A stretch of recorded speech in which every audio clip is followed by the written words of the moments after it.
pada beliau kami persilakan. Allahumma shalli wa sallim. Assalamualaikum warahmatullahi wabarakatuh.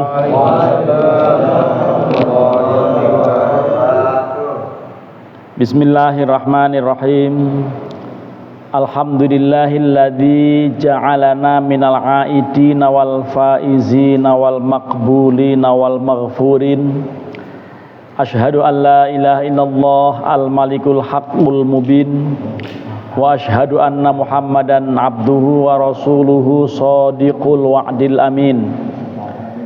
Allahumma salli wa sallim wa barik ala sayyidina Muhammadin sayyidil awwalina wal akhirin wa ala alihi wa ashabihi at-tayyibin at-tahirin, amma ba'du. Faqad qala Allah ta'ala fi kitabihil karim wa huwa asdaqul qailin. A'udzu billahi minasy syaithanir rajim. Bismillahirrahmanirrahim.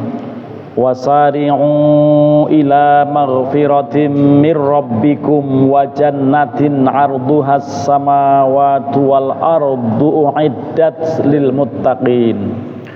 Wa qala alaihi salatu wassalam, man ahabba ayyubsita lahu fi rizqihi wa yunsha'a lahu fi atharihi falyasil rahimah. Wa qala fi ayatin ukhra wal ya'fu wal yasfahu. Ala tuhibbuna ayaghfirallahu lakum wallahu ghafurur rahim. Yang kami hormati Ketua DKM Mushola Nurul Falah, Al-Falah ya, Mushola Al-Falah, Bapak Ustadz Marsad Subari ya. Ketua DKM-nya siapa? Ustadz Mahmud. Ya, beliau nggak hadir ya. Yang kami hormati Ustadz Asmin, Ustadz Khairul, Ustadz Mahmud dan semua Pak RT yang sedang sibuk, selalu sibuk ngitungin duit. Ya, mudah-mudahan Pak RT sehat, duitnya banyak. Ya. Pertama-tama saya menghaturkan, karena ini masih ada tanggal 23 Syawal bertepatan dengan tanggal 12 April tahun 2026. Kalimat yang akan saya sampaikan, taqabbalallahu minna wa minkum siyamana wa siyamakum taqabbal ya karim wa antum kulla amin wa antum bi khair.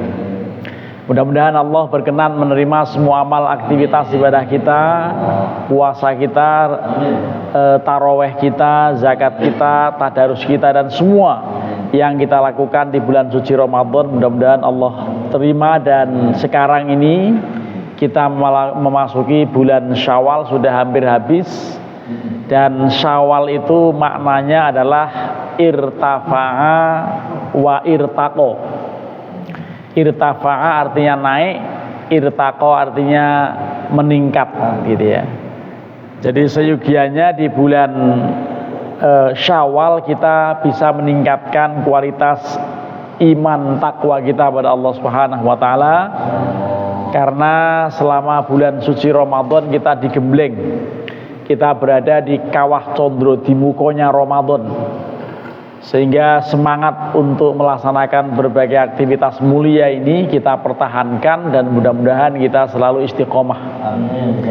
Karena istiqomah ini memang diperintah Allah. Di dalam satu ayat dikatakan wastaqim kama umirta.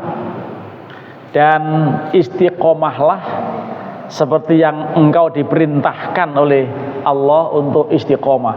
Rasulullah diperintahkan oleh Allah untuk istiqomah, jangan menyerah untuk mendakwahkan risalah ilahi. Dan itulah yang paling berat, istiqomah itu. Jadi terkait dengan istiqomah, memang beliau juga pernah ditanya orang, ya Rasulullah, saya mau bertanya dalam agama ini sesuatu yang tidak mungkin saya tanyakan pada orang lain. Lalu beliau katakan, qul amantu billahi tsumastaqim. Katakan saya beriman pada Allah dan istiqomahlah. Karenanya mudah-mudahan kita hidup ini istiqomah dalam berbuat kebaikan, dan insya Allah dengan kita istiqomah, nanti pada saatnya kita akan wafat husnul khotimah. Mudah-mudahan doa kita dikabul Allah Subhanahu wa taala. Dan ini mumpung masih Syawal, mumpung di mana-mana masih diselenggarakan halal bihalal, saya akan mengulas sedikit dan membandingkan dengan budaya sebagian kecil masyarakat kita yang terpengaruh dengan budaya barat. Kita memahami betul kalimat yang populer diucapkan ketika kita bertemu pertama. Ini contohnya ketemu Ustaz Mahmud tadi di parkiran sana, mohon maaf lahir batin, minal aidin wal faizin. Itu doa kita, doa khas kita ini, minal aidin wal faizin, mohon maaf lahir dan batin, karena memang itulah anjuran di bulan Syawal ini, yang juga esensi halal bihalal. Sebetulnya ada dua hal penting yang terjadi pada peristiwa, pada peringatan atau pada pelaksanaan acara halal bihalal dimanapun. Sering disebut HBH, halal bihalal itu khas Indonesia, walaupun bahasa Arab itu di Arab nggak dikenal. Termasuk dalam Al-Quran, dalam hadis juga nggak ada istilah atau kata halal bihalal itu. Tapi esensi yang ada di situ adalah silaturahmi. Karenanya kita teringat hadis yang menyebutkan man ahabba ayyub sitolahu fi rizqih. Barang siapa yang ingin bahwa rizkinya akan diluaskan, rizkinya akan dibentangkan oleh Allah lebar dan dibuka luas, maka bahkan bukan hanya itu, wayun sya'alahu fi atharihi, dan yang ingin supaya umurnya dipanjangkan, maka laksanakanlah silaturahmi. Dan silaturahmi itu boleh disebut silaturahmi, boleh silaturahim, terserah, dua-duanya benar ya.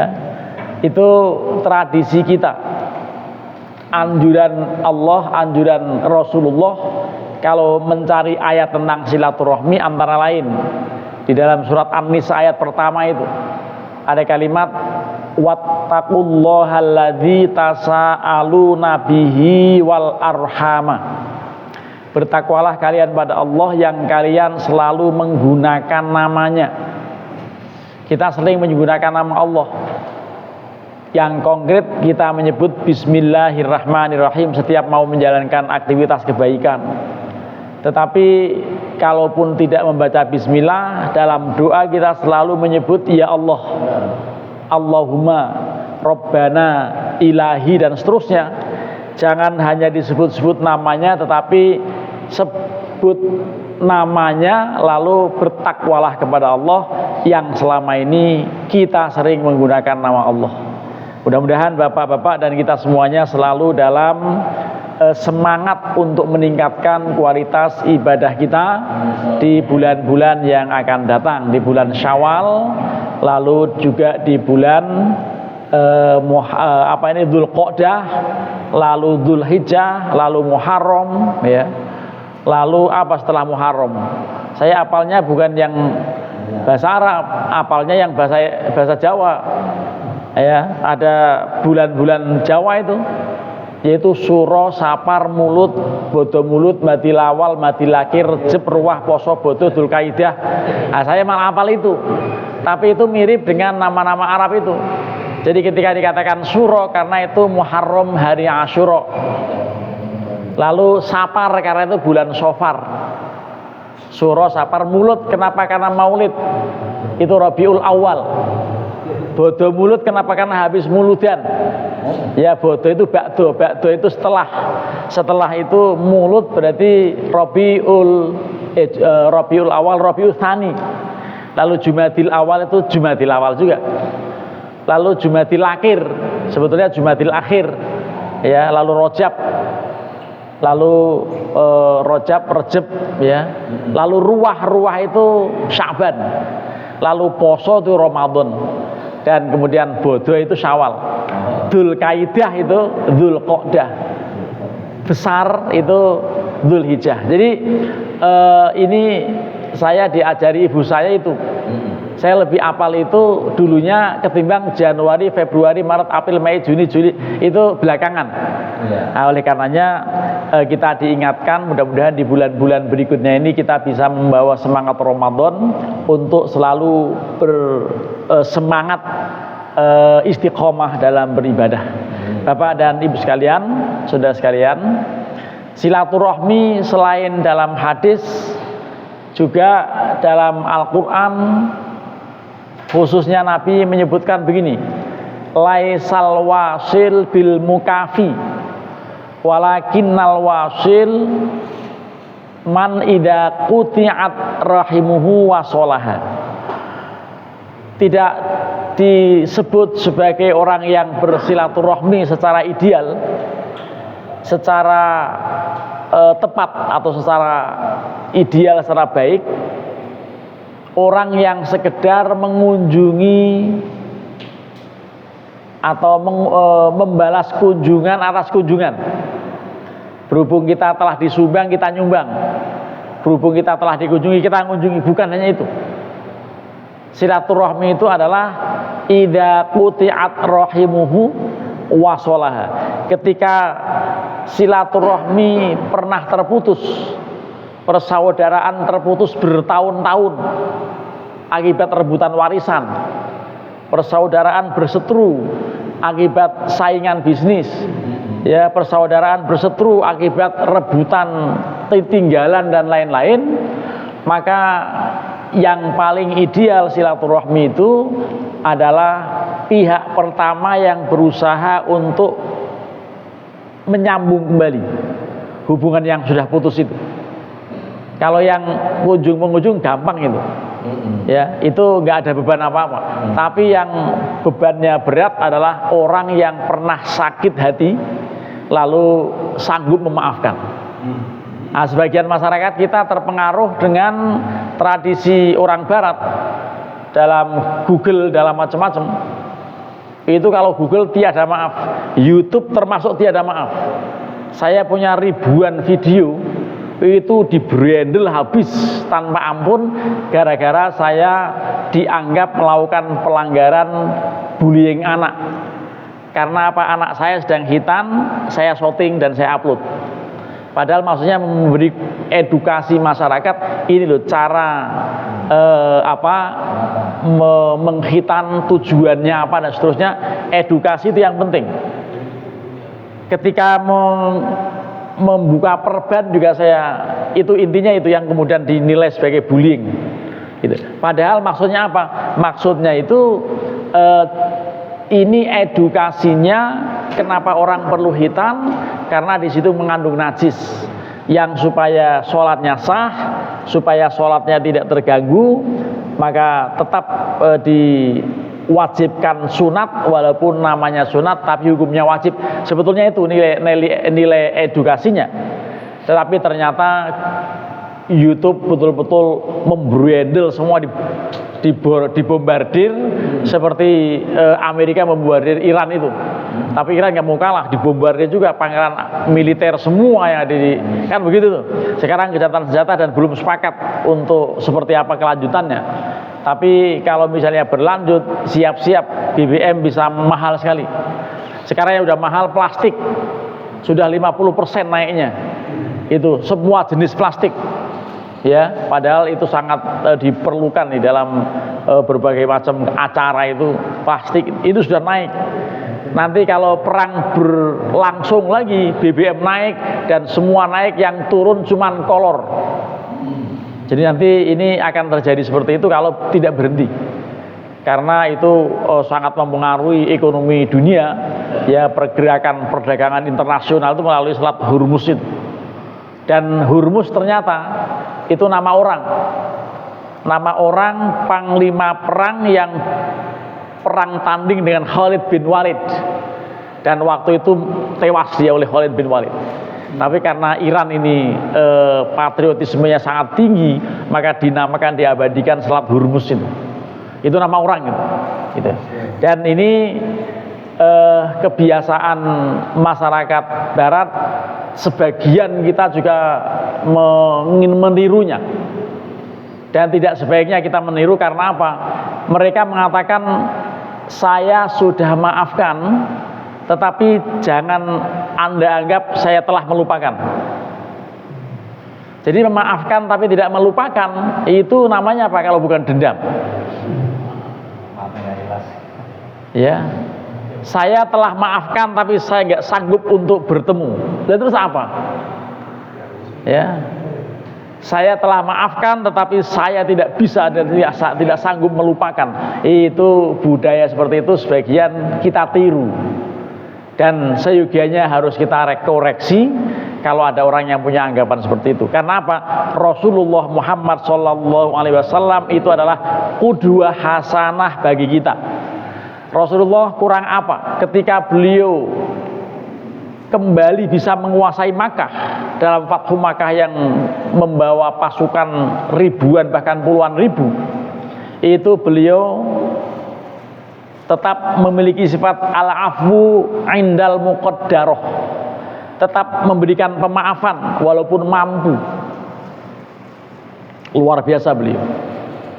Ketika sebelum hijrah berulang kali beliau mau dibunuh, bahkan hari terakhirnya pun dikejar-kejar, seandainya Allah tidak lindungi, sampai kemudian harus singgah di Gua Thur. Itu dikejar-kejar luar biasa mereka kejamnya, dan Nabi masih ingat siapa saja si A, si B, si C, orang-orang yang pernah membuat beliau sengsara. Terlebih lagi orang-orang yang di Taif, generasinya yang telah menimpuki beliau sampai luar biasa, berdarah-darah, sampai berdoa dalam doanya yang sangat ngeri. Doanya sekali-kalinya beliau ungkap dalam doa peristiwa di Taif itu. Ya, apa doanya? Allahumma inni ilaika ashku. Ya Allah, sungguh saya hanya kepada Engkau mengadu. Saya nggak mungkin mengadu pada yang lain. Allahumma inni ilaika ashku du'fa quwwati, mengenai kelemahan kekuatan saya, wa qillata hilati, dan tentang minimalnya kesabaran saya atau daya upaya saya, wa hawani 'alan nas, dan penghinaan orang-orang terhadap saya. Ya Arhamar Rahimin, wa Allah yang maha kasih dari semua yang mengasih. Sampai beliau mengatakan dalam doanya itu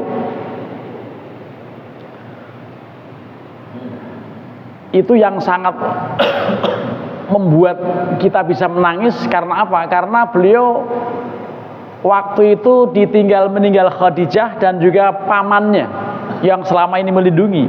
Lalu Allahumma ilaman takiluni, ya Allah, kepada siapa Engkau akan percayakan orang itu melindungi saya? Setelah paman saya meninggal, istri saya juga meninggal, saya gak punya siapa-siapa. Dalam berdoa itu beliau berdarah-darah seluruh tubuhnya ini, dilempari batu. Lah, kayak begitu itu setelah kira-kira 10 tahun tinggal di Madinah, lalu kembali ke Makkah bisa menguasai, itu beliau punya sifat al-afwu, memaafkan. Itulah yang kemudian ada istilah mikul dhuwur mendem jeru.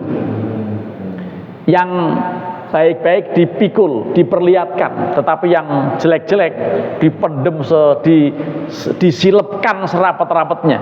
Makanya acara sawalan zaman-zaman dulu ada kue khas namanya lepet. Lepet itu apa? Singkatan dari nyilep rapet. Artinya disilipkan, artinya disembunyikan, aib-aib jangan dipublikasikan, aib-aib orang jangan diviralkan. Karena Rasulullah juga bersabda bahwa man satara musliman satarahullahu yaumal qiyamah, barang siapa yang menutup aib seorang muslim, Allah akan tutup aibnya di hari kiamat. Ini yang beliau ajarkan, dan beliau yang lebih yang perlu kita renungi ketika sudah sampai ke Makkah. Dalam Fathu Makkah itu beliau berpidato begini: ya ma'syara Quraisyin Ma tadunnuna anni fa'ilun bikum. Apa yang kalian sangka, apa yang kalian kira saya akan lakukan apa terhadap kalian? Ya, karena beliau tahu betul itu orang-orang yang pernah menyiksa dulu, sampai ada seseorang yang ketakutan Rasulullah hadir dengan pasukan yang ribuan itu, orang ini lari terbirit-birit sampai ke Jeddah dan akhirnya nyelelep ke laut, bunuh diri saking takutnya. Padahal Rasulullah tidak seperti itu. Ya, Rasulullah mengatakan, ya ma'syara Quraisyin, ma tadunnuna anni fa'ilun bikum. Wahai orang-orang Quraisy, apa yang kalian sangka bahwa saya akan melakukan apa terhadap kalian? Itu mereka mengatakan, qalu khairan akhun karimun wabnu akhin karimin. Pasti engkau akan melakukan kebaikan karena engkau yang sangat mulia dan putra dari seorang yang sangat mulia. Maka apa sabda beliau? Idhabu, silakan Anda pergi bebas. Wa antum tulaqo, kalian bebas. Tidak ada seorang pun yang saya akan dendam kepada siapapun walaupun pernah mau membunuh saya. Masih ya apal beliau dengan orang-orang yang selama ini mengintimidasi, selama ini bahkan mengancam nyawa beliau. Itulah sikap mengampuninya Rasulullah itu. Itu yang dikagumi oleh malaikat. Yang kita bahkan Allah pun memuji sifat Rasulullah, akhlak mulianya itu, sehingga beliau Allah berfirman, wa innaka la'ala khuluqin 'adzim. Sungguh engkau ada dalam akhlak yang sangat mulia. Itulah kita harap meniru Rasulullah, jangan meniru orang barat. Orang barat punya prinsip, udah gua maafin, tapi gua gak ngelupain. Itu gua maafin tapi gua gak ngelupain, itu kan berarti nyiapin golok dia kan. Ya, dendam berarti. Padahal dendam itu hanya Allah yang punya sifat aladul khisam. Kalau kita tidak layak untuk memiliki sifat yang itu. Karena apa? Karena kita mesti meniru qudwah Rasulullah SAW yang sangat mulia. Dan karenanya di dalam lebaran itu bukan hanya mohon maaf. Kalau itu gampang. Sehingga kita lebaran, saya kemarin lebaran di Magelang 1 minggu, Ustaz Asmin. Dari Sabtu ke Sabtu itu kita berkunjung dari rumah satu ke rumah lain, yang sepuh-sepuh kita kunjungin, kita sungkem dengan kalimat mboten namung ngaturaken sugeng riyadi sedanten karepatan kawula nyuwun gunging pangapunten. Itu artinya apa? Mohon maaf dan minta didoakan. Itu yang paling merindukan, yang paling asik itu ya seperti itu, ketemu lalu minta doa dan bersilaturahmi. Tapi yang lebih asik lagi, setiap rumah makan. Nah itu yang kalau nggak hati-hati bisa mencret. Karena apa? Selama ini lapar, tiba-tiba makan dihajar. Ya, biasanya yang laris itu intro stop.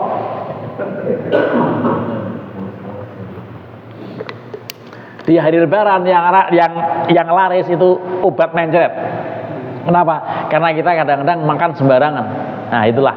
Jadi di bulan Syawal ini kita betul-betul dianjurkan untuk selalu meminta maaf, dan yang paling berat itu memaafkan. Kalau meminta maaf, insya Allah. Ini kira-kira bapak-bapak berkenan memaafkan saya atau tidak? Alhamdulillah, karena di ruangan ini setiap saya datang, saya ngomong mulu gitu. Dan orang ngomong itu kan cenderung berpotensi salah gitu. Nah, kalau bapak-bapak nggak perlu minta maaf, karena bapak nggak punya salah sama sekali sama saya. Tapi saya yang banyak ngomong ini ada yang kesalahannya. Nah, itulah.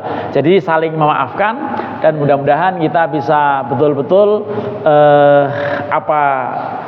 merenungi mengenai akhlak mulia Rasulullah yang tidak ada dendam sama sekali. Dan Allah pun berfirman, wal ya'fu wal yasfahu, maafkan dan lapang dada. Jadi kalau gua maafin tapi nggak gua lupain, itu berarti apa? Berarti hanya memaafkan di lidah tapi hati masih gondok. Karenanya kita anjurannya musafahah ini, sahabat tangan. Karena Nabi mengatakan tasofahu tadhabul ghillu an qulubikum. Bersalam-salamanlah kalian, nanti akan hilang tuh kesel-kesel, gondok-gondok dalam hati.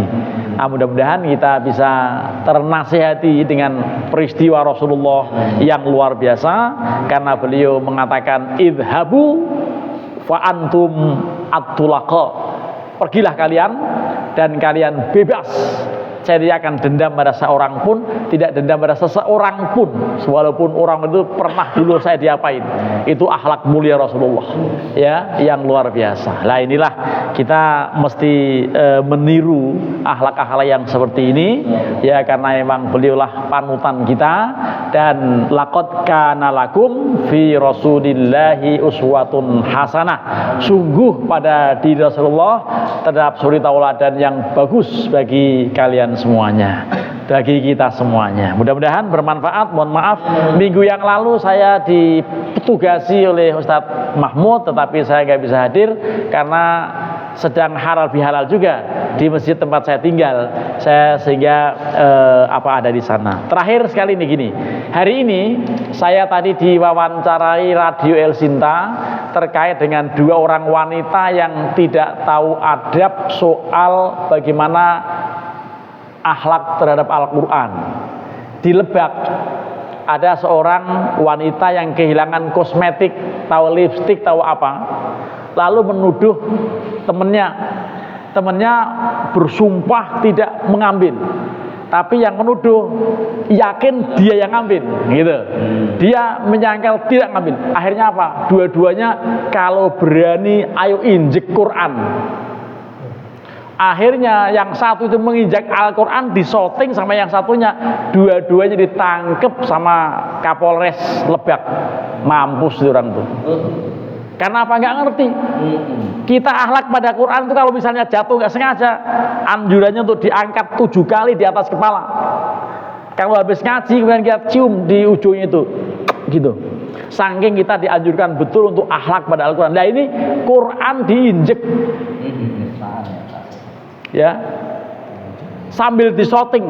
Kalau kamu berani bahwa betul-betul nggak mengambil, ayo bersumpah dan nginjek Quran. Ini perbuatan yang kacau dan jelas termasuk perbuatan yang melanggar pasal penodaan agama. Saya tadi diwawancari Radio El Sinta terkait dengan itu, dan ini edukasi buat masyarakat. Jangankan Al-Quran yang masih bagus, masih kita baca, Quran yang remuk-remuk, yang udah lapuk-lapuk, udah nggak bisa dibaca sekalipun, itu tetap dirawat dengan baik. Kalaupun mau dimusnahkan, caranya itu Quran dikumpulkan jadi satu, jangan dengan buku-buku yang lain, lalu dimasukkan ke drum, dibakar di situ. Lalu abunya jangan dibuang langsung, tetapi apa? Dilarutkan dengan air. Airnya itu dihanyutkan ke danau sini boleh, ke kali sini boleh, ke setu boleh, atau dikubur. Itu caranya begitu. Jangan sembarangan, jangan kita beli gorengan ternyata ada Al-Qur'annya buat bungkus. Itu termasuk pelecehan juga itu. Termasuk bisa kena pasal penodaan agama. Nah inilah. Jadi ini sebuah informasi saja yang nanti pasti bisa rame ini. Tadi sudah saya keluarkan di Radio El Sinta ya tadi siang diwawancara soal itu. Terima kasih. Mudah-mudahan kita selalu sehat walafiat dan kita bisa meningkatkan iman takwa kita pada Allah Subhanahu wa taala, dan mohon maaf atas segala kekurangan. Wallahul muwaffiq ila aqwamit thoriq. Assalamualaikum warahmatullahi wabarakatuh. Waalaikumsalam.